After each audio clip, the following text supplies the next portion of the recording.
왕들의 이야기에 오신 여러분 주님의 이름으로 환영합니다. 오늘 나누고자 하는 이야기는 로뎀나무 아래에 있는 엘리야에 대한 이야기입니다. 로뎀나무라는 건 우리 많이 들어서 알고 있죠. 그래서 로뎀나무가 어떤 회복의 상징, 또 위로의 상징으로도 우리가 지금 알고 있지 않습니까? 근데 로뎀나무로 내려간 엘리야가 왜 그곳에 가게 된 것인지, 그의 마음은 어떠한 것이었는지, 또 하나님의 찾아오신과 위로는 어떻게 역사되는지에 대해서 오늘 함께 나눠보고자 합니다. 기도하겠습니다. 하나님, 우리가 절망 가운데 있을 때 우리는 멀리 도망갑니다. 멀리 피합니다. 그러나 우리가 어디로 도망가든 하나님의 손길은 우리를 여전히 따라오고 계시고 우리를 지키시고 보호하시는 권능의 손길임을 오늘 시간 또 고백합니다. 로뎀나무 아래 쓰러져 있는 인생이 어떻게 회복되는지, 어떻게 일어나는지, 또 그의 엘리야의 마음 가운데 있는 그 절망과 낙심이 그로 하여금 어떻게 행동하게 했는지, 오늘도 성경 말씀을 통하여서 나 자신을 비춰보는 이 시간 되게 하여 주옵소서. 예수님의 이름으로 기도합나이다. 아멘. 오늘 성경 말씀 열왕기상 19장 1절에서 4절까지 말씀 제가 먼저 봉독합니다. 아합이 엘리야가 행한 모든 일과 그가 어떻게 모든 선지자를 칼로 죽였는지를 이세벨에게 말하니, 이세벨이 사신을 엘리야에게 보내어 이르되, 내가 내일 이맘때에는 반드시 네 생명을 저 사람들 중 한 사람의 생명과 같게 하리라. 그렇게 하지 아니하면 신들이 내게 벌 위에 벌을 내림이 마땅하니라 한지라. 그가 이 형편을 보고 일어나 자기의 생명을 위해 도망하여 유다에 속한 부엘세바에 이르러 자기의 사환을 그곳에 머물게 하고, 자기 자신은 광야로 들어가 하룻길쯤 가서 한 로뎀나무 아래에 앉아서 자기가 죽기를 원하여 이르되, 여호와여, 넉넉하오니 지금 내 생명을 거두시옵소서. 나는 내 조상들보다 낫지 못하니이다 하고. 아멘. 우리가 열왕기상 18장, 너무나도 유명한 그런 성경 본문이지 않습니까? 바로 갈멜산의 그 엄청난 승리를 기록한 그 18장이 있고, 또 바로 이어지는 그 19장에 보면은 정반대의 상황을 있는 우리 엘리야를 보게 됩니다. 18장이 승리라면 19장은 뭐 실패, 절망, 낙심에 있는 그런 엘리야를 보여주고 있습니다. 근데 이 18장과 19장이 이 사이가 아주 먼 시간의 어떤 그 갭을 두고 있는 그런 사건들이 아니라 바로 이어지는 사건입니다. 그래서 바로 전에는 갈멜산에서 어마어마한 승리와 기쁨과 감격, 그리고 3년 반의 가뭄을 끝내는 비까지도 기도를 통해서 내리게 했던 그 엘리야인데, 어떻게 19장은 이렇게 목숨을 구하기 위해서 도망가고 절망하고, 그래 하나님 앞에 오히려 나를 죽여주셔서 얘기하고 있는 이 엘리야의 모습, 이 두 엘리야가 과연 한 사람이 맞는가? 어떻게 사람이 이렇게 바뀔 수가 있는가? 여러분, 맞습니다. 엘리야만 이런 것이 아니라, 아니 엘리야 같은 사람도 이러한데 하물며 우리 같은 인생은 어떻게 했습니까? 어제의 승리가 오늘의 낙담으로 그냥 추락하는 이런 그 감정의 기복, 그런 추락들, 엘리야에게만 일어난 것이 아니라 우리들에게도 언제는 일어날 수 있는 그런 모습이고, 아니 사람이 원래 그렇게 약하기 때문에, 그렇게 연약하기 때문에 한순간의 영적인 침체에도 빠질 수 있다라는 것, 우리는 엘리야를 통해서 다시 한번 보게 됩니다. 갈멜산의 그 영적인 승리가 로뎀나무의 영적인 침체가 되는데 그 시간이 얼마나 걸리는가? 불과 며칠이 걸리지 않는 것입니다. 근데 우리 인생의 참 어려운 문제 중에 하나가 바로 이 낙담, 절망, 이런 것 아니겠습니까? 근데 왜 우리는 낙담하는가? 왜 우리는 절망하는가? 여러 가지 원인과 상황들이 물론 있을 수 있는데, 많은 경우에는 그 낙담이 무엇 때문에 일어나는 건가 하면 바로 두려움 때문에 일어나는 것입니다. 미래에 대한 두려움, 장래에 대한 어떤 불안과 두려움 때문에 그 낙담이 일어난 겁니다. 엘리야는 어떻게 이 낙담 가운데 절망 가운데 빠지게 됐는가? 동일합니다. 엘리야도 그 두려움이 찾아왔어요. 아니 850대 1로 싸울 때는 그렇게 두려움 없이 당당했던 용사였는데 어떻게 이렇게 갑자기 두려움에 빠지게 되는가? 그것도 한 여인의 말을 듣고 두려움에 빠집니다. 이세벨의 말을 듣고 두려움에 빠진 거예요. 너무나도 신기하지 않습니까? 근데 바로 이러한 모습이 우리 인간의 연약함들을 그대로 드러내고 있는 것입니다. 이세벨의 말 한마디에 갈멜산에 불을 내리게 했던 그 엘리야가 두렵게 됐고 그래서 도망갔던 것입니다. 우리가 읽었지만 아합 왕이 엘리야가 이제 그 갈멜산에서 일어났던 일들 그리고 바알 선지자, 아세라 선지자를 다 죽인 일들 그걸 이제 이세벨에게 그의 아내에게 이야기하지 않습니까? 근데 그 이세벨이 사신을 엘리야에게 보냅니다. 사신을 보내서 내가 내일 이맘때에는 반드시 내 생명을 저 사람들처럼 너도 죽게 하리라. 사신을 통해서 전한 거예요. 근데 저는 이 이세벨의 이 말이 이 말을 듣고 엘리야는 두려움에 떨어져 도망가게 되지 않습니까? 근데 저는 한 가지 생각이 이겁니다. 왜 이세벨은 사신을 보냈는가라는 것입니다. 왜 이세벨은 사신을 보냈지? 그리고 이세벨이 보낸 말이 뭡니까? 내일 이맘때쯤 내가 죽으리라 이거 아닙니까? 아니 생각해 보십시오. 사신을 보냈어요. 그리고 내일 이맘때쯤 당신 죽을 거요 했으면 그 사람이 거기 뭐 있겠습니까? 도망가잖아요. 그 자리에 이렇게 앉아서 죽음을 기다리겠습니까? 도망가잖아요. 바로 이게 이세벨의 목적입니다. 이세벨은 지금 엘리야를 죽일 수 있습니까? 없습니까? 지금 이세벨은 엘리야를 죽일 수가 없습니다. 상황적으로 죽일 수 없는 상황이 이미 펼쳐져 있어요. 왜냐? 갈멜산에 어마어마한 승리가 있고요. 그것과 더불어서 3년 반의 가뭄이 끝난 승리의 이스라엘 백성들 영웅 중에 영웅이에요 지금.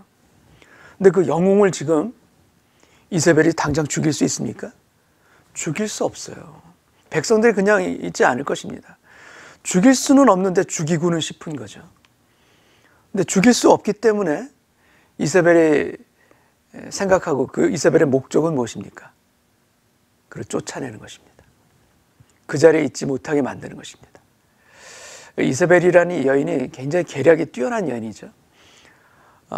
그 포도원을 이제 뺐을 때도 마찬가지, 나봇의 포도원을 뺐을 때도 계략을 써서 손 하나 대지 아니하고 계략을 써서 그 나봇을 죽이고 그 포도원을 뺐지 않습니까?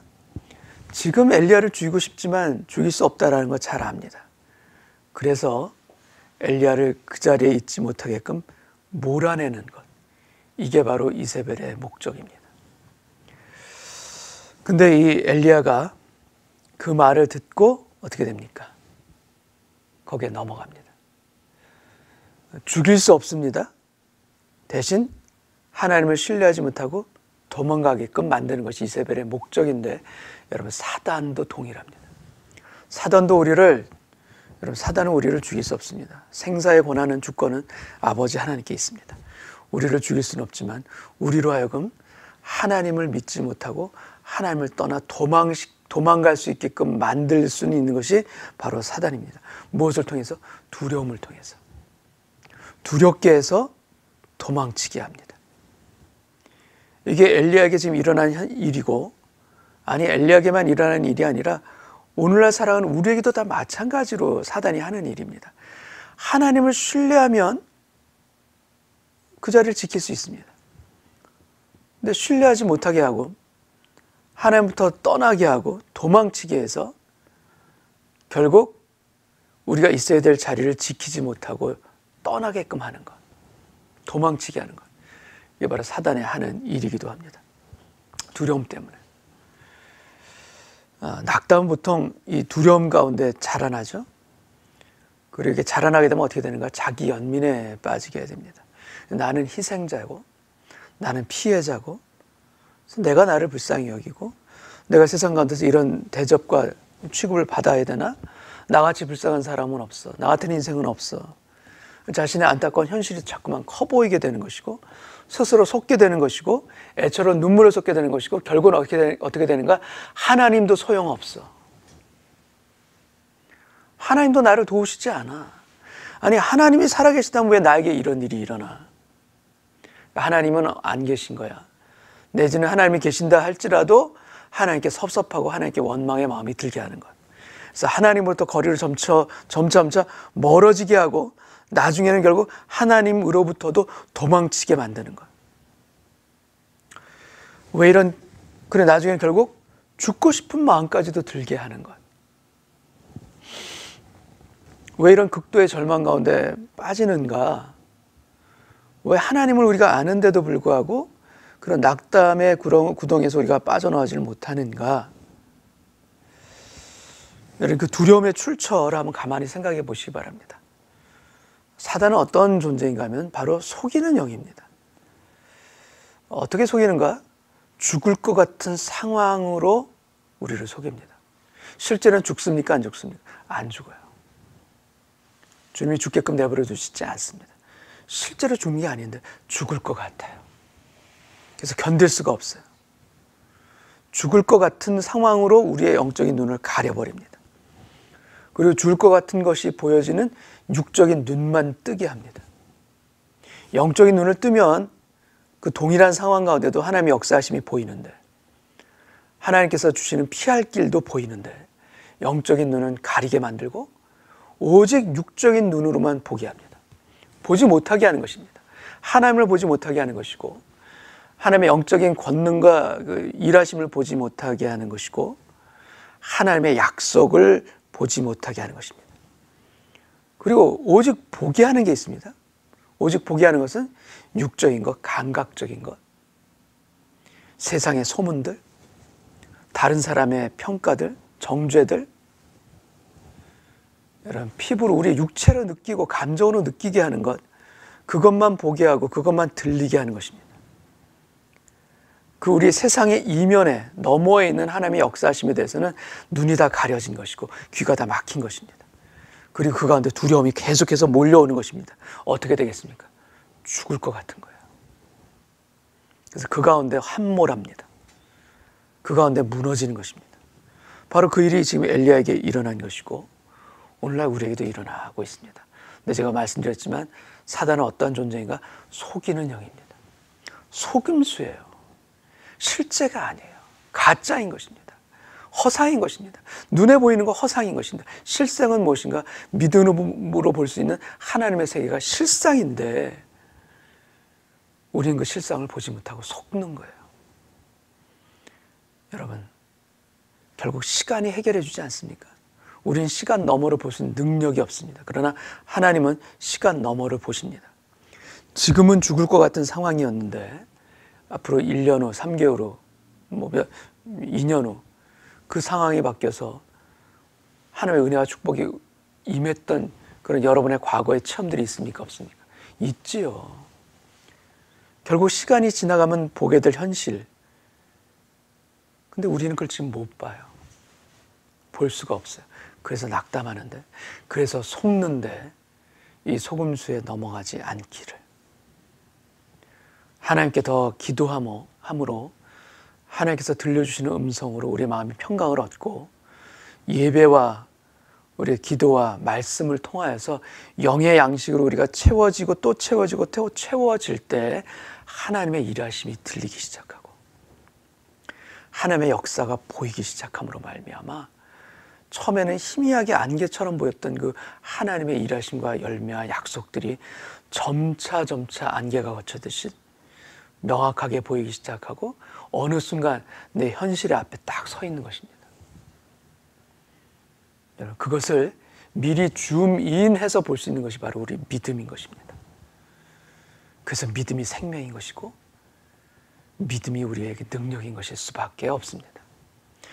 육적인 것으로 보는 자, 언제나 상황에 따라 넘어지기 쉽고 낙담하기 쉽고 두려움에 빠지게 되고 그래서 속는 것, 내가 언제까지 이렇게 사단의 속임수에 계속해서 넘어갈 것인가? 더 이상 속지 않으리라. 더 이상 넘어가지 않으리라. 이 마음으로 우리 마음이 새롭게 무장되기를 주님의 이름으로 축원합니다. 근데 엘리야는 북이스라엘의 선지자입니다. 근데 그 말을 듣고 이세벨의 말을 듣고 두려움에 빠져서 도망치는데 어디까지 도망치는가? 북이스라엘 있고 남유다가 있지 않습니까? 남유다의 최남단이 바로 이 부엘세바입니다. 그래서 부엘세바에서부터 단까지, 그러니까 이스라엘의 영역이죠. 그 부엘세바까지 북이스라엘 선지자가 남유다 맨 끝까지 도망을 갑니다.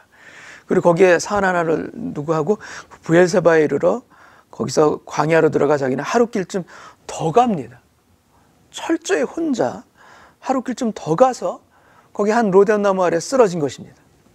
근데 로뎀나무가 상징하는 것이 무엇입니까? 우리는 것이 어떤 위로와 회복의 상징으로 알고 있지만 실제로 로뎀나무를 여러분 인터넷에서 이렇게 조회해서 한번 보십시오. 로뎀나무는 결코 아름다운 나무가 아닙니다. 어떤 아름드리 그런 나무가 아니라 마치 그 빗자루 같이 생긴 그 쌀래기 같이 생긴 그런 어찌보면 볼품없는 그런 덤불과 같은 그런 나무예요. 그렇게 크지도 않습니다. 근데 빗자루 같이 이렇게 뻗어 있어서 그늘이 잘 생길 수도 없는 그러한 나무인데 그 아래 쓰러져 있다라고 한번 상상해 보십시오. 그래서 이스라엘 사람들에게는 로뎀나무 아래라는 것은 어떤 풍요와 위로의 상징의 그런 그 이미지가 아니라 정반대로 빈궁하고 비참한 상황의 상징이 바로 이 로뎀나무 아래에 있다라는 것입니다. 근데 엘리야는 로뎀나무 아래에서 뭐라고 얘기합니까? 4절 뒷부분에 이렇게 얘기하죠. 로뎀나무 아래에 앉아서 자기가 죽기를 원하여 이르되 여호와여 넉넉하오니 지금 내 생명을 거두시옵소서. 여기서 넉넉하오니 이것은 무슨 뜻이냐면 It is enough. 됐습니다 주님. 이제 그만 충분합니다 주님. 내 생명을 거두어 주옵소서. 나를 죽여주소서. 바로 이겁니다. 그러니까 엘리야 선지자는 지금 로뎀나무 아래 가서 뭐라고 얘기합니까? 하나님께 나를 죽여달라는 것입니다. 나를 죽여달라고 했던 로뎀나무 그 아래 그곳에서 오히려 엘리야는 회복되어집니다. 회복의 시작이 그부터 시작이 되죠. 근데 어떻게 회복이 되는가? 하나님께서 그를 그곳에서 기다리셨기 때문에, 하나님께서 그를 그곳에서 만나 주셨기 때문에 죽기를 원했던 그 절망의 장소가 오히려 그의 삶을 변화시키는 회복과 위로와 축복의 장소로 변한 것입니다. 어떻게 해서 가능한 것인가? 하나님께서 그곳에서 기다리셨기 때문에, 하나님께서 그곳에서 엘리야를 찾아오셨기 때문에.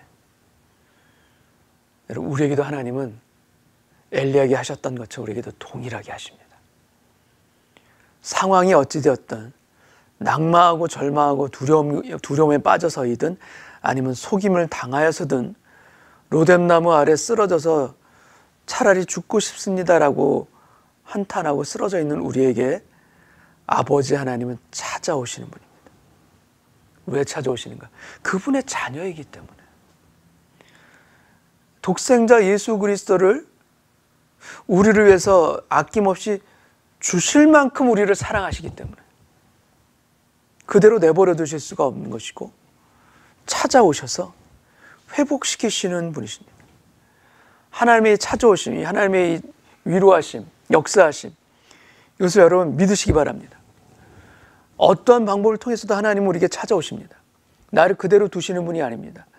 내가 하나님의 자녀가 아니라면, 진노의 심판의 자녀라면 그러실 수도 있겠지만 하나님을 믿는 우리에게는 그러실 수가 없는 분입니다. 아버지 하나님은 반드시 찾아오시는 분이시고 반드시 회복시키시길 위해서 여러 가지 방법으로 우리에게 역사하시는 분이시라는 걸 여러분 믿으시기 바랍니다. 왜 우리에게 절망이 있는가? 하나님이 빠져 있으니까 절망이 있습니다.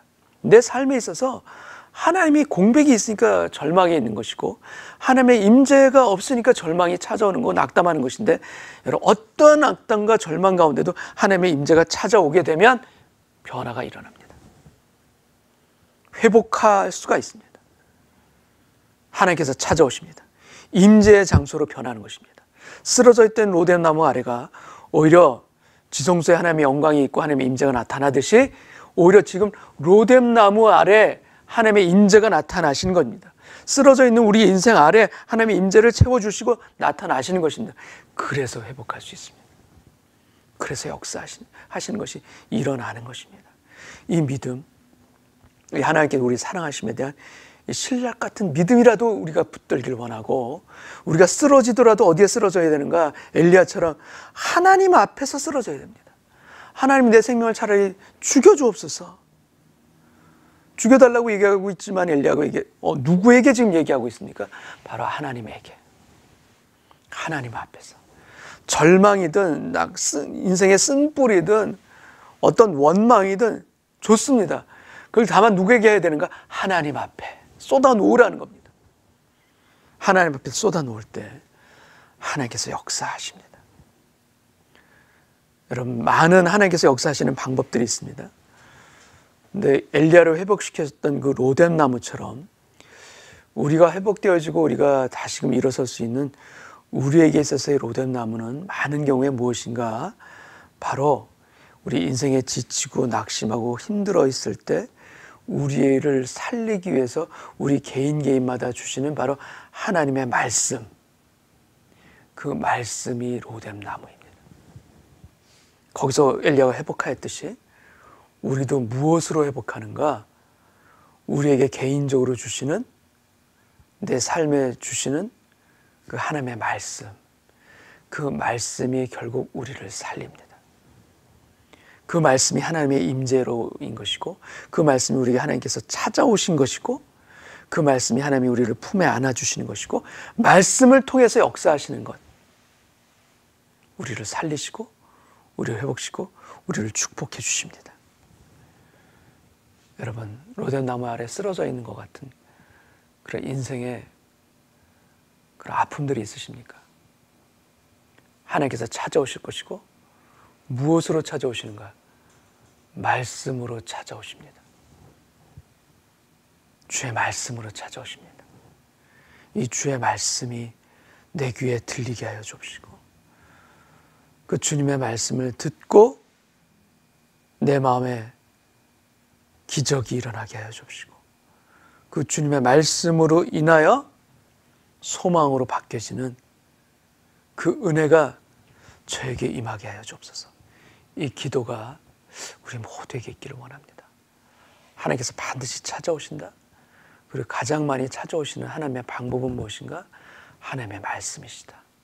그 말씀이 임하는 곳, 그곳에 바로 로뎀 나무 아래에 임했던 엘리야의 은혜와 위로와 축복과 회복이 오늘날을 살아가는 우리에게도 동일하게 역사해 주시리라. 이 믿음으로 일어서는 저와 여러분 되시기를 주님의 이름으로 축원합니다. 기도하겠습니다. 하나님, 우리는 로뎀 나무 아래 쓰러져 절망하며 쓰러져 차라리 죽고 싶습니다. 이렇게 하나님께 한탄할 때가 있습니다. 많은 경우 그 원인이 도대체 무엇입니까? 두려움이라면, 속임을 당한 것이라면 우리가 진정으로 아버지 하나님의 음성을 듣고 깨달은 가운데 일어날 수 있는 죄들 되기를 원합니다. 죽을 것만 같은 현실이 있다면 그것은 죽을 것 같이 보일 뿐 결코 그것 때문에 나를 죽게 내버려 두시지 아니하리라. 하나님의 역사하심을 믿는다면 사단의 우리를 두려움을 통하여서 하나님부터 멀리 떠나게 만드는, 도망치게 만드는 그 속임수로부터 우리가 다시 주님께 돌아올 수 있도록 우리 마음의 변화가 일어나게 하여 주시기를 소원합니다. 그리고 나에게 주의 말씀을 들려주옵소서. 그 말씀이 생명이고, 그 말씀이 위로하심이고, 그 말씀이 내 안에, 내 마음 안에 온통 기적의 역사로 일으켜 세우시는 하나님의 권능의 팔인 것을 오늘 믿음으로 간구하오니, 주여, 우리 삶의 로뎀 나무 아래에 특별히 더 주의 말씀을 사모하며 주의 말씀을 허락하여 주옵소서. 아버지 하나님의 임재 가운데 말씀도 또한 임하게 하여 주옵소서. 이 간절한 소원과 간구를 주님께 올려드리는 저희 모두 되게 하여 주옵시고, 그래서 어떠한 상황에서도 하나님의 일하심과 역사하심을 믿고 살아가는 저희 모두 되게 하여 주옵소서. 예수님의 이름으로 기도합나이다. 아멘.